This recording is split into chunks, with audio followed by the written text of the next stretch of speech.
Саламатсыздар, урматтуу мекендештер. Менин атым Гулиз Акматсияева, юрист, Москва. Азыркы тапта көптөгөн жердештерибиз баарыбызга маалымдуу болгондой, Москва шаарында водитель болуп иштешет. И баарыңар билгендей, водительдер штрафы жок, иштей алышпайт. Мындайча айтканда, Россия жергесинде бул жаңы закон 2019-жылы силасына кирген август айында. Ошондон баштап булар база, ЦБУДИК деген база бар Россия жергесинде. Центральная база иностранных граждан деп чечилменет. Бул центральный база иностранных гражданга полностью 14 базаны соединять этип коюшкан. Любой штраф, кайсы жактан штраф ала турган болсоңор, ошол базага түшөт. Жана ошондой эле бул базадагы штрафты эч ким өчүрө албайт. Анткени бул штраф төлөсөңөр дагы ошол базада калып кетет.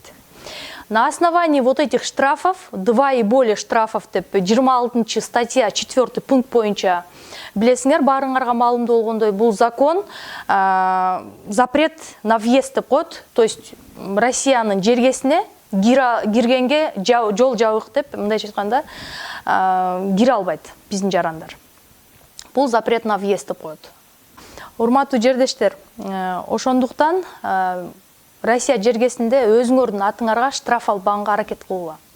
3 жыл аралыгында 2 и более штрафов деп закондо жазылып калган. Штрафты төлөсөңөр дагы, төлөбөсөңөр дагы запретке киресиңер.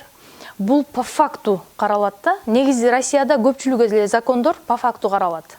Ошондуктан эгерде штрафтарыңар болсо, запрет на въезд обязательно автоматически мындай коюлуп калат. Запрет на въезд базага ошол кирген штрафтардын негизинде автоматизированный система турат, ошого автоматически запрет коюлуп калат. Бул законду эч ким өзгөртө албайт. Бул внутренний закон Российской Федерации. Эч ким кийлигише албайт бул законго. Урматтуу достор, көпчүлүгү айтышат, президентке айткыла, жогорку кеңешке айткыла. Жогорку кеңеш, президенттер чече албайт муну. Бул внутренний закон Российской Федерации.